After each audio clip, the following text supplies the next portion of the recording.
శహభాష్ న్యాయమూర్తి. సాక్ష్యాలు వ్యతిరేకంగా ఉన్నా అధికారం చేతిలో ఉంది కదా అని కన్న కొడుకే శిక్ష వేశావు. నువ్వు నా మిత్రుడైనందుకు నిజంగా సంతోషిస్తున్నావయ్యా. నీలాంటి జడ్జి జిల్లాకి ఒక్కడుంటే చాలు, దేశమే బాగుపడిపోతుంది. ఇదిగో రామానందం, మీ బావగారు చేసిన ఘనకార్యానికి మనం సత్కార సభ ఒకటి ఏర్పాటు చేసి కనకాభిషేకం, గజారోహణం.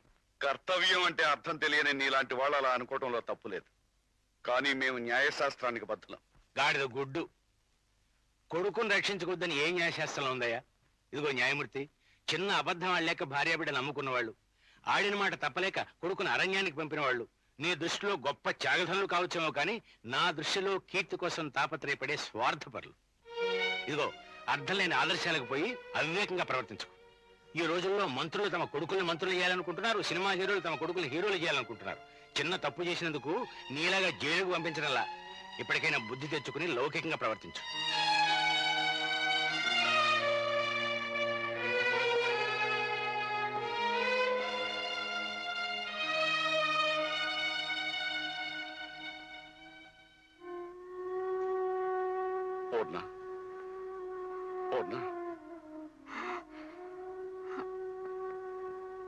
నేను లోపలికి రాలేదండి, ఇక్కడే కూర్చున్నాను.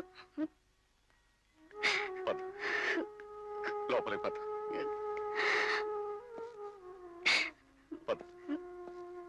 కూర్చో.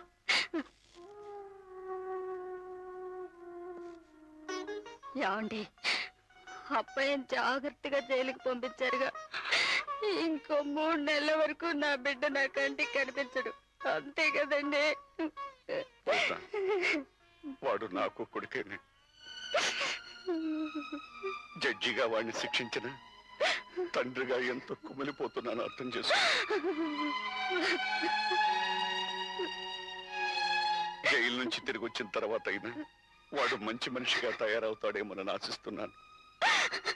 వాడు మంచి మార్గంలో నడవాలని ఆ దేవుణ్ణి ప్రార్థించు. హాయ్ మామగారు. Good morning. అల్లుడు గారు, ఏమిటి మీరే వచ్చారు? ఒక చిన్న కాకితో కబురు పంపితే నేనే వచ్చేవాడిగా. మా ఇంట్లో కాకులు కుక్కలు, అందుకని వచ్చాను. సరే గానీ మా డాడీ ఫైల్ తీసుకురమ్మన్నారు. నానా, హాయ్ గీత. బయటికి వెళ్ళొస్తాను. గీత గీత 1 మినిట్ మేడం. అందమైన వారు అందంగా ఒక్కసారి హలో అంటే మీ సొమ్మేం పోతుంది చెప్పండి. అడ్డమైన వాళ్ళందరికీ హలో అని చెప్పడానికి నేనే టెలిఫోన్ ఆపరేటర్ని కాను. ఓ మార్వెలస్ జోక్, నవ్వాలనిపిస్తుంది. అవును, ఈ రోజు అనుకుంటాను మీ హీరో జైలు నుంచి రిలీజ్ అయ్యేది. ఏ దండలు ఏమైనా ఏర్పాటు చేస్తావా? కావాలనుకుంటే ఒక దండలకేం కర్మ, రికార్డింగ్ డాన్సులు, చెక్క భజనలు వగైరా వగైరా బ్రహ్మాండంగా ఏర్పాటు చేస్తాను మీకోసం. చాలా విద్యలు నేర్చుకున్నావే. ఇంకా చాలా ఉన్నాయి, చెప్పమంటా స్వీటీ? అంతకంటే ముందు కొంచెం మర్యాద కూడా నేర్చుకోవాలి నువ్వు, లేకపోతే చిన్న వయసులోనే కట్టుడు పళ్ళు కట్టించుకునే కర్మ పడుతుంది. ఏమండి, మీ అమ్మాయి కాస్తంత అందంతో పాటు చాలా సెన్స్ ఆఫ్ హ్యూమర్ ఉంది. దాని మాటలే పట్టించుకోకు నాయనా, గారాబంగా పెరిగింది కదా, కాస్త పొగరు ఉండాలండి. అసలు ఇలాంటి పొగరబోత ఆడపిల్లంటే నేను పడిచేస్తాను. అయితే చావు. ఇదిగో ఫైలు. ఓకే, వెళ్ళొస్తాను బేబీ. వెళ్ళిరా టాబీ.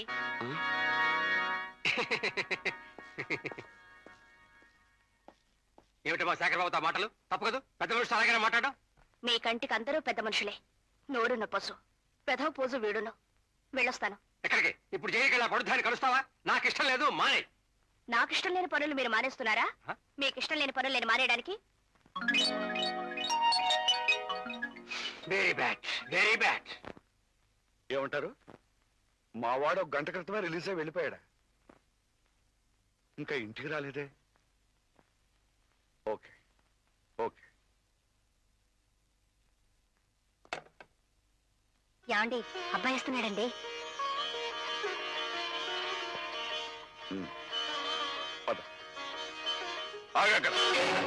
నువ్వే ఇంట్లో అడుగు పెట్టే ముందు నేను అడిగే ప్రశ్నలకు సమాధానం చెప్పాలి. యాండి, సమాధానం చెప్పమందే నిన్ను కాదు, వాణ్ణి. సరే అడగండి. తండ్రిగా నీకే విషయంలోనైనా లోడ్ చేశానా? లేదు. చిన్నప్పటి నుంచి నువ్వేది కోరినా కాదన్నానా? లేదు. మరి అటువంటప్పుడు నలుగురిలోనూ నాకు అప్రదిష్ట తెచ్చిపెట్టే పని నువ్వెందుకు చేస్తున్నావు? నేనేం దొంగతనం చేయలేదు, రంకుతనం చేయలేదు. ఆ 2 మాత్రమే నేరాలా? అంతస్తు నిలబెట్టుకోలేకపోవటం, కన్నవాళ్లను క్షోభ పెట్టడం అంతకు మించిన నేర. నేను కాదంటే మీరు ఒప్పుకుంటారా? పైగా ఇప్పుడు నేను జైలు శిక్ష అనుభవించిన నేరస్తుణ్ణి. అందుకే చెప్తున్నాను, తెలిసి గాని తెలియక గాని ఏ గొడవల్లోనూ తలదొచ్చనని, ఇక ముందెప్పుడు నా ముందు దోషిగా నిలబడనని నీ తల్లి మీద ప్రమాణం చేయి. చేస్తే ఈ ఇంట్లో నీకు స్థానం ఉంటుంది. చెయ్యకపోతే మనకున్న అనుబంధం ఇంతటితో తెగిపోతుంది. అయ్యో ఏమిటండి ఆ మాటలు? నేనేం మాట్లాడుతున్నానో వాడికి నాకు అర్థమైంది. ఇప్పుడు వాడు తీసుకునే నిర్ణయాన్ని బట్టి నీ మీద వాడికి ఎంత ప్రేమ ఉందో నీకు అర్థమవుతుంది. ఏ మాట్లాడవే?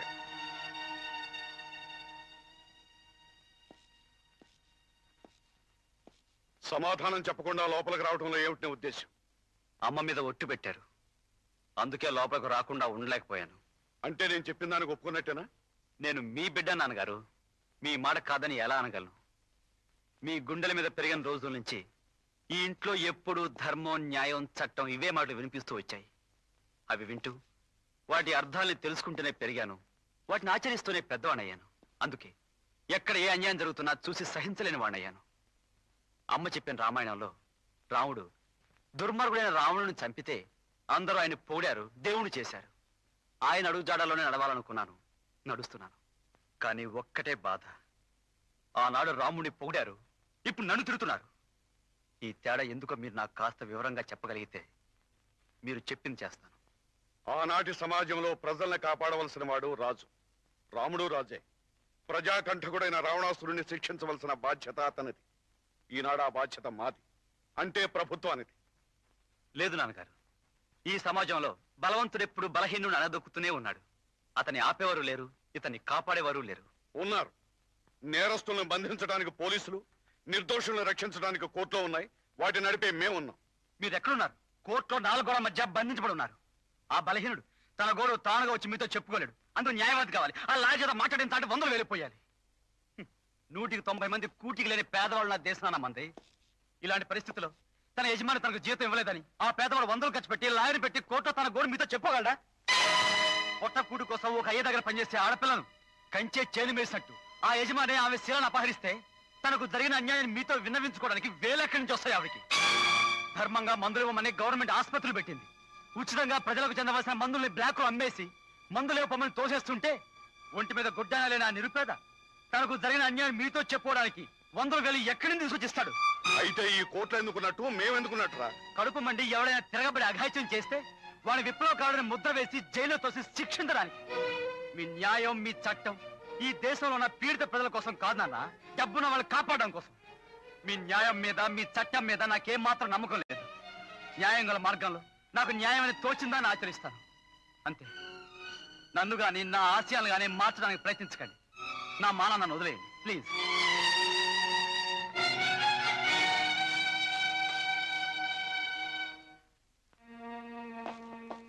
రవి, ఏమిటి ఇది? ప్లీజ్, నీ ఆవేశం చంపి నీ మంచి గురించి చెబుతున్న పెద్దల మాటలు మన్నించు. నువ్వు జైలుకి వెళ్ళింది నా గురించి. ఇప్పుడు నువ్వు నాన్నగారిని ఎదిరించి ఇంట్లోంచి వెళ్ళిపోతే నాకు జీవితాంతం మనశ్శాంతి ఉండదురా. దయచేసి అమ్మ కోసమైనా నీ స్వభావాన్ని మార్చుకో ప్లీజ్. లోపలికి. ఈశ్వర్, ఒరే రవి, నిన్ను చూడగానే మీ నాన్నగారు మండిపడ్డారని నువ్వు అనుకున్నావు గాని ఇన్నాళ్ళు ఆయన నీ కోసం ఎంతగా కలవరిచ్చారో నీకేం తెలుసురా? బావా, ఇన్నాళ్ళు మా అందరి మాట కాదని చెడుని ఎదిరించావు, మంచికి నిలబడ్డావు. కానీ ఈ సంఘం నీకేమిచ్చింది? నేరస్తుడనే బిరుదు. రేపైనా అంతే బావా.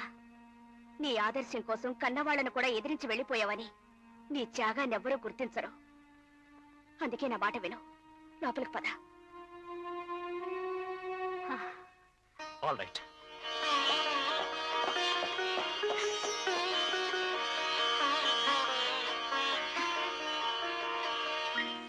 పీటర్ గారు రారా, ఇదేం పరాయిలా, మన పీటర్ గారిలేగా. దా పీటర్ గారు. నమస్కారం. నమస్కారం. ఏదో కొత్త పార్టీలా ఉంది. ఏమిటి కేసు? లూటియా, రేపా, మర్డరా? కూర్చోండి. ఏమిటి నవ్వుతున్నారు? తవరా కళ్ళజోడు పెట్టుకోండి. ముందు పెట్టుకోండి చెప్తాను. ఇప్పుడు చూడండి. నువ్వా నాగన్నా? మన పేరు ఇప్పుడు నాగేశ్వరరావు అండి. ఒరే ఒరే ఒరే ఒరే ఒరే ఒరే, వేషంతో పాటు పేరు కూడా మార్చేసుకున్నావా? జుట్టు ముడేసుకుంటే అందరూ చెవిలో పువ్వు పెట్టాలని చూస్తున్నారండి. అందుకే నా చేగా నేనే దగ్గోసుకున్నాను, పేరు మాత్రం పెంచుకున్నా. బాగుంది. ఏమిటి విశేషం? ఈడు మన బామ్మర్ది సుబ్బడు, తెలుసు కదండి. అప్పుడు విడి మీదగా కేసు గెలిచావు. చిత్తమండి ఈడి దైవాల కాలిపోయిందండి, తమ దైవాల కేసు పెద్దోళ్ళు మాట్లాడుకుంటే మధ్యలో అడ్డం వచ్చి ఉంటే రెండో కాలు కూడా ఇరిగిపోద్ది. ఇప్పుడు అసలు విషయం ఏంటంటేనండి, మా వాడు కూనీ కేసులో ఇరుక్కున్నాడండి. కూనీ చేశాడా? తప్పండి, కూనీ చేసాడంటే కేసు పోద్ది. మరి తెలియక ఇరుక్కున్నాడని చెప్పాలి. నువ్వు ఎన్ని కేసుల్లో కోర్టుకొచ్చావు? ఒకటేనండి. ఒక్క కేసులో కోర్టుకొచ్చావు లేదో లా పాయింట్లు మాట్లాడుతున్నావే, అది నా దగ్గర. ఏంటండి బుర్రన్నోడు ఒక్కసారి కోర్టుకు వెళ్తే మొత్తం అక్కడ జరిగే లిటికేషన్ అంతా తెలుస్తుందండి. అసలు కేసు నడపడానికి నీకులా పట్టాలేదు కానీ లేకపోతే నేనే నడిపేద్దును. బతికించావు. నీ పోటీ వాళ్ళందరూ లాతతో ప్రారంభిస్తే నా బొచ్చులో రాయే. సరే, ఇంతకీ కేసు ఏమిటో చెప్పు. చెప్పరా? చిత్తం సుభద్ర మొగుళ్ళుడండి. ఎవరు? అర్జునుడు కాదు, భీముడండి. ఆడికి నాకు పడదండి. అదే మనకి స్ట్రాంగ్ పాయింట్ అండి. ఆడి నేను కత్తో పొడిచాను. ఇది ఒక్కటే ఈక్ పాయింట్ అండి. నాయన అప్రచాణిక్య, నువ్వు సలహా తీసుకోవడానికి వచ్చావా, ఇవ్వడానికి వచ్చావా? పాయింట్ల తర్వాత ముందు కేసు వినని. ఆడి మొహవాడికి చెప్పడం రాదండి. సరే, నువ్వే చెప్పు. అసలు విషయం ఏంటంటేనండి,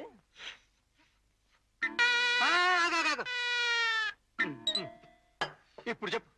మా ఓడికి యాపిల్ పళ్ళు కొని అక్కడికక్కడే కోసుకు తినడం అలవాటండి. అంచేత రోజు మధ్యాహ్నం పేస్ కాప్ చేతితో పుచ్చుకుని బజారు వెళ్తాడండి. Face cap? అవునండి. పెద్ద కత్తి? అవునండి. యాపిల్స్ కోయడానికి. ఏంటండి ఏంటి పేస్ కాప్ తోటి యాపిల్ పళ్ళు కోసుకోకూడదు రూలే? లేదు లేదు, నువ్వు కానీ. ఆ రోజున అలాగే వెళ్ళాడు ఈడు.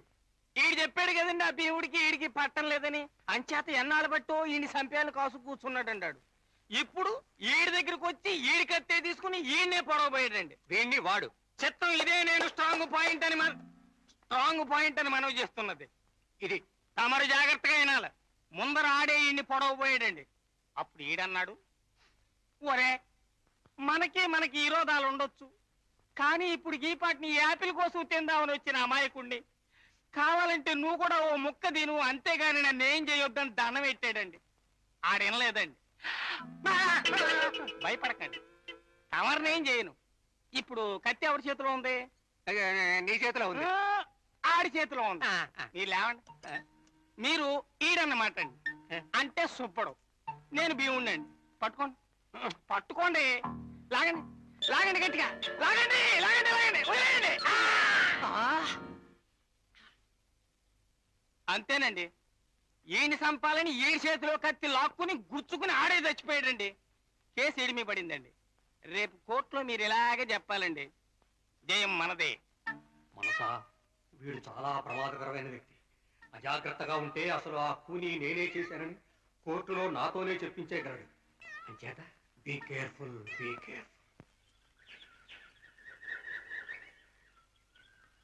బావా, దీనికి ఎందుకు ఇంతగా ఆలోచిస్తున్నావో నాకు అర్థం కాలేదు. నీకు ఉద్యోగం కావాలి అంతేగా? ఎంత తేలిగ్గా చెప్పావు గీత. జైలుకి వెళ్ళొచ్చా నేను? కావాలని కోరుకున్నా ఎవరిస్తా నాకు ఉద్యోగం? నువ్వు ఒప్పుకుంటే నేను ఇస్తాను. నువ్వా? అవును బావా, నా పెళ్లి కోసం మా నాన్న ఎన్ని లక్షలు సంపాదించాడు.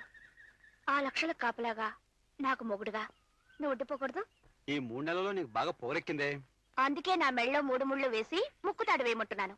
ఈ ముఖానిక? ఏ వేయవా? వేయను. వేయకపోతే నీ ముక్కు కోసేస్తాను. నీ విప్ పగలగొడతాను. ఆహా, కొట్టి చూడు. నన్ను ఇక్కడ కొట్టా.